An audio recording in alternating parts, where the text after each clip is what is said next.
ആലപ്പുഴ പള്ളിപ്പുറം അമ്പിളി വധക്കേസിൽ പ്രതിയായ ഭർത്താവ് രാജേഷിന് ഇരട്ട ജീവപര്യന്തം ശിക്ഷ. 2 ലക്ഷം രൂപ പിഴയും ചുമത്തിയിട്ടുണ്ട്. ആലപ്പുഴ അഡീഷണൽ ജില്ലാ സെഷൻസ് കോടതിയുടേതാണ് വിധി. 2024 മെയ് 18-നാണ് അമ്പിളിയെ രാജേഷ് കുത്തിക്കൊന്നത്. ഫൈസൽ വിവരങ്ങൾ നൽകും. ഫൈസൽ, എന്താണ് ഈ കേസിന്റെ വിശദാംശങ്ങൾ, ഒപ്പം കോടതി വിധിയുടെ വിശദാംശങ്ങൾ കൂടി? 2024 മെയ് 18-നാണ് അമ്പിളിയെ ഭർത്താവ് കൊലപ്പെടുത്തുന്നത്. ഈ കുടുംബ പ്രശ്നവുമായി ബന്ധപ്പെട്ടുകൊണ്ടുള്ള തർക്കമാണ് ഈ കൊലപാതകത്തിലേക്ക് നയിച്ചത് എന്നാണ് പോലീസ് കണ്ടെത്തിയിരുന്നത്. ഈ പ്രതി കുറ്റക്കാരനാണെന്ന് നേരത്തെ തന്നെ കോടതി വിധിക്കുകയും ചെയ്തിട്ടുണ്ടായിരുന്നു.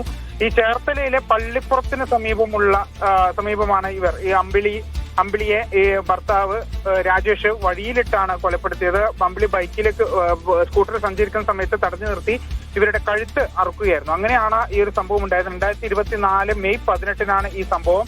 ഇപ്പോൾ ഈ അദ്ദേഹം കുറ്റക്കാരനാണെന്നും ഇപ്പോൾ ഇദ്ദേഹത്തിന് ജീവപര്യന്ത തടവും പിഴയുമാണ് ശിക്ഷ വിധിച്ചിരിക്കുന്നത്. 2 ലക്ഷം രൂപയാണ് പിഴ വിധിച്ചിരിക്കുന്നത്. അതായത് ഇവരുടെ മക്കൾക്ക് അത് ഓരോ ലക്ഷം വെച്ച് ഇവരുടെ മക്കൾക്കാണ് നൽകണം. അങ്ങനെ 2 ലക്ഷം രൂപയും അതുപോലെ ജീവപര്യന്തം തടവ് ശിക്ഷയുമാണ് കോടതി വിധിച്ചിരിക്കുന്നത്. കുടുംബ പ്രശ്നവുമായി ബന്ധപ്പെട്ടുള്ള തർക്കമാണ് ഈ കൊലപാതകത്തിലേക്ക് നയിച്ചത്. ദിവ്യ, പള്ളിപ്പുറം അമ്പിളി വധക്കേസിലാണ് പ്രതി രാജേഷിന് ജീവപര്യന്തം ശിക്ഷ വിധിച്ചത്. വിശദാംശങ്ങളാണ് ഫൈസൽ നൽകിയത്.